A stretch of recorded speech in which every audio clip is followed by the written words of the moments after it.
Hi nurses, 2025 is about to end. लेकिन 2025 में बहुत सारे रूल्स ऊपर नीचे हुए।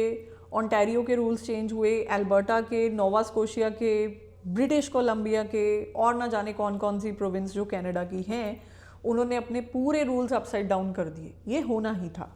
जैसे 2020 में एकदम से रूल्स चेंज होने से एक होड़ सी लग गई थी इंटरनेशनली एजुकेटेड नर्सेज में to become RN in Canada. Similarly उस चीज़ को एक ना एक दिन थोड़ा स्लो जो है इन्होंने करना ही था, क्योंकि लोगों को जॉब्स भी देनी है।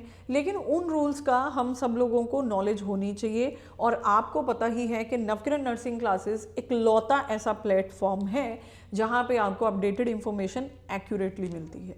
तो चलिए आज थोड़ी सी बात करेंगे national nursing assessment services AKA NNAS के बारे में, जो कि शुरू से ही मैं इस चीज़ के बारे में नर्सेज को बहुत ही गहराई से नॉलेज देती आ रही हूँ। NNAS के बारे में आज से 7 साल पहले मैंने वीडियो डाली थी और वो वीडियो यकीन मानिए बहुत ही ज़्यादा फेमस हुई थी। तो आज 7 साल के बाद मैं फिर से NNAS के ऊपर एक डिटेल्ड वीडियो जो है वो आप सब लोगों के लिए लेके आई हूँ। यूँ तो NNAS आजकल कोई बहुत ज़्यादा स्टूडेंट्स नहीं करते हैं, क्योंकि जो रूल्स चेंज हुए 24-25 में बहुत सारी प्रोविंस जो हैं, almost all the province of Canada, they have started their own application portals. So जिनकी वजह से NNAS की जो वैल्यू है वो काफ़ी डाउन हो गई।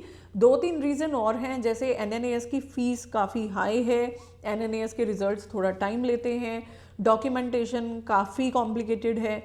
इन एडिशन टू दिस जो NNAS है उसके बाद फिर से हमें काउंसिल की एप्लीकेशन ही क्रिएट करनी है, तो क्यों हम लोग डबल वर्क जो है वो करें।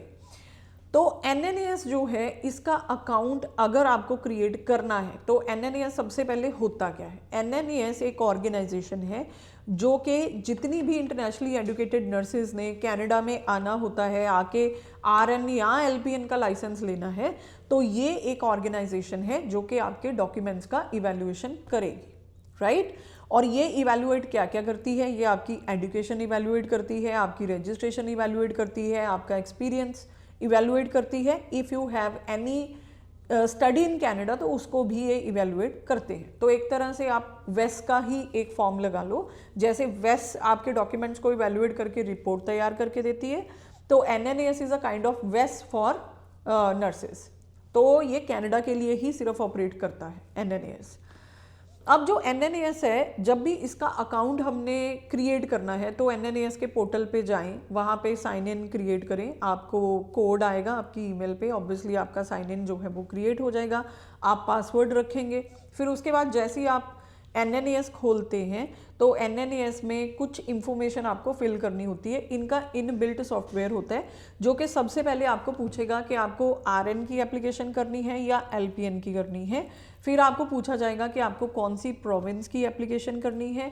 जैसे ही आप ये दोनों चीज़ें सेलेक्ट करेंगे, लेट अस सपोज मैंने RN के लिए सेलेक्ट किया और मैंने ओंटारियो सेलेक्ट किया, तो उसके बाद मेरे पास कुछ पेजेस ओपन होंगे। जैसे फर्स्ट पेज में मुझे अपनी पर्सनल इन्फॉर्मेशन भरनी है, सेकेंड पेज में मुझे अपनी एजुकेशनल इन्फॉर्मेशन भरनी है, थर्ड में मुझे अपनी रजिस्ट्रेशन भरनी है और फोर्थ में भरना है एक्सपीरियंस, राइट। जब ये सारा पोर्टल जो है वो आप कंप्लीट कर लेते हैं तो इसके साथ आप फीस सबमिट करते हैं, which is approximately 1000 Canadian dollars. आपको शो होगी 700 समथिंग US डॉलर्स, ऊपर से टैक्स लगेगा। तो अगर इसको हम कैड में कन्वर्ट करें कैनेडियन डॉलर्स में तो अप्रॉक्सीमेटली $1000 इसकी फ़ीस हो जाती है। तो जैसे ही आप ये फ़ीस अपने क्रेडिट कार्ड के थ्रू सबमिट करते हो तो आपकी एप्लीकेशन सबमिट हो जाती है। फिर आपके फॉर्म्स जनरेट होते हैं, जो फॉर्म्स आपको जनरेट करके एजुकेशन वाले फॉर्म आपको भेजने हैं अपने कॉलेज में। आपके कॉलेज वाले जो हैं उस फॉर्म को फिल भी करेंगे, जो जो इन्फॉर्मेशन फिल करनी है। इसके साथ साथ आपकी ट्रांसक्रिप्ट्स जो हैं वो अटैच करके ये NNAS को भेजेंगे।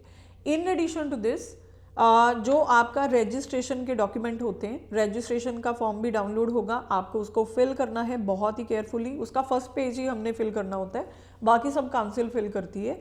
तो जैसे ही काउंसिल के पास आपके डॉक्यूमेंट जाते हैं तो काउंसिल वो फिल करके भेजती है अगेन NNAS को। यहाँ पे एक चीज़ नोट करें कि कोई भी डॉक्यूमेंट डायरेक्टली नर्स के थ्रू NNAS में नहीं जाता है।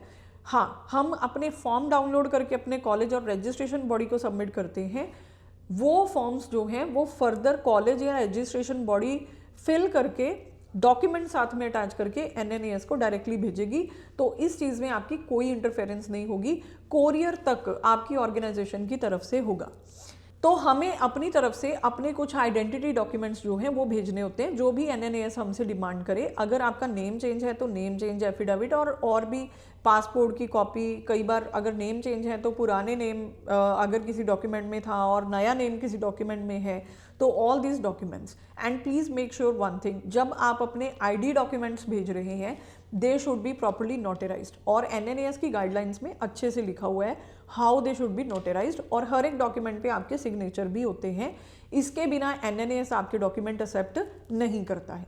जब आपके आइडेंटिटी के डॉक्यूमेंट पहुंच गए, आपके एजुकेशन के, आपकी कॉलेज की तरफ से डॉक्यूमेंट पहुंच गए, और रजिस्ट्रेशन के डॉक्यूमेंट पहुंच गए, तो एक और कॉलम इसमें आता है जिसके डॉक्यूमेंट NNAS को चाहिए होते हैं, and that is your experience. अगर तो आपके पास एक्सपीरियंस है और आपने डॉक्यूमेंट भेजने हैं, तो अगेन ये आपके एम्प्लॉयर की तरफ से डायरेक्टली जाएंगे। अब NNAS आपके एम्प्लॉयर से किसी भी तरह का डॉक्यूमेंट फर्दर मांग सकता है। सिमिलरली NNAS आपके कॉलेज से या रजिस्ट्रेशन बॉडी से भी कोई भी डॉक्यूमेंट जो है वो रीसेंड करने के लिए बोल सकता है if they are not satisfied from your document evaluation. तो उस चीज़ के लिए हमेशा रेडी रहें।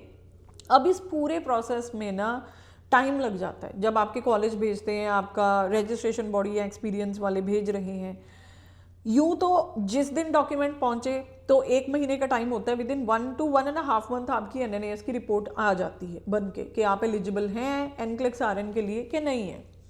लेकिन अगर आपके डॉक्यूमेंट में एक छोटा सा मिस्टेक भी हो गया, जैसे मैं आपको एग्जांपल देती हूँ, कई बार क्या होता है कि स्टूडेंट अपने डॉक्यूमेंट जो हैं वो अपने कॉलेज को भेज देते हैं, लेकिन उन डॉक्यूमेंट्स में कॉलेज वाले किसी कॉलम को टिक करना भूल जाते हैं, या किसी कॉलम में अगर लेटर सपोज के माइक्रोबायोलॉजी के 0 लैब आवर्स थे तो वहाँ पे 0 मेंशन नहीं करते हैं, वो कॉलम को वो खाली छोड़ देते हैं।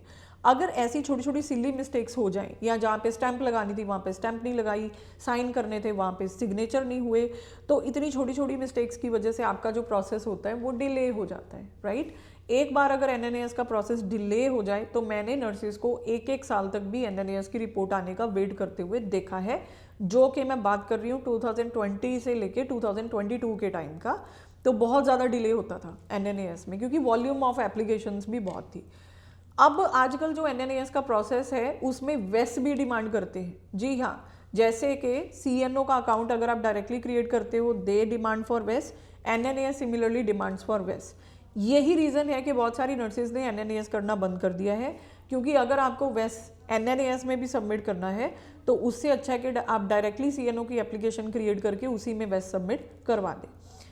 इसके साथ साथ जब NNAS की रिपोर्ट आपकी आ जाती है, लेटर सपोज कि आपके डॉक्यूमेंट्स जो थे वो बहुत सही थे, NNAS की रिपोर्ट आपकी आ गई। जैसे आपकी NNAS की रिपोर्ट आती है उसके बाद इस रिपोर्ट के 3 तरह के रिजल्ट हो सकते हैं, comparable, somewhat comparable, not comparable. तो कंपैरेबल का मतलब you are directly eligible to sit for NCLEX RN। Somewhat comparable मतलब आपकी जो रिपोर्ट है वो ये दिखा रही है कि आप कुछ कंपैरेबल तो हैं RN बनने के लिए, और नॉट कंपैरेबल का मतलब आपको दोबारा से ब्रिजिंग कोर्सेज करने पड़ेंगे, आप इस कंट्री में RN बनने के लिए कंपैरेबल नहीं है। NNAS की कोई भी रिपोर्ट आए हमें आगे किसी भी बोर्ड को सबमिट करनी ही होती है। यहाँ पे जब मैंने वीडियो स्टार्ट करी थी तो मैंने आपको बोला था कि मैंने ओंटारियो चूज़ किया, लेटर सपोज। तो अगर मैंने Ontario at the time of application creation choose किया तो मैं NNAS की रिपोर्ट ओंटारियो को पोर्ट कर सकती हूँ बड़े आराम से, राइट। तो मुझे बॉडी चूज़ करनी है कि किस बॉडी को मेरी रिपोर्ट जो है वो जानी चाहिए, वो रिपोर्ट जो है वो मैं पोर्ट कर सकती हूँ।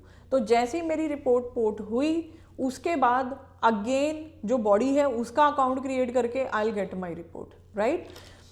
अगर हम शॉर्ट में देखें तो NNAS की रिपोर्ट आने में 1 से 1.5 महीना लगता है after you send all your documents, right. ये जो 1 से 1.5 महीने का टाइम है ये तब स्टार्ट होता है जब आपके डॉक्यूमेंट NNAS के पास चले गए हैं, ठीक है। NNAS में बहुत ज़रूरी है कि आपके documentation should be very very accurate, because this is a very critical organisation guys, I am telling you. तीसरी चीज़, NNAS की जो टोटल फीस है वो 1000 कनेडियन डॉलर्स लगती है अगर आप एक ग्रुप के लिए क्रिएट कर रहे हो। अगर आप RN और LPN दोनों के लिए क्रिएट कर रहे हो तो 1300-1400 कनेडियन डॉलर आपकी फ़ीस जो है वो हो जाती है। और NNAS की रिपोर्ट में आजकल वेस भी लगता है, और NNAS की रिपोर्ट आने के बाद भी again you have to create an application for the respective body, जो भी आपको CNO हो, BCCNM हो, कोई भी हो, राइट। तो ये था इंटायर थिंग अबाउट NNAS। अगर NNAS के बारे में आपको और इन्फॉर्मेशन चाहिए, या आपको अपनी एप्लीकेशन प्रोसेस में कोई हेल्प चाहिए, या आपको हमारी क्लासेस NCLEX RN की ज्वाइन करनी है, तो नवकिरण नर्सिंग क्लासेस का ऑफिशियल नंबर मैं डिस्क्रिप्शन में दे रही हूँ। Contact us and we will help you for sure nurses. Thank you so much. जुड़े रहिए नवकिरण नर्सिंग क्लासेस के साथ for the latest updates in how to become registered nurses in the various countries. Thank you so much. Take care.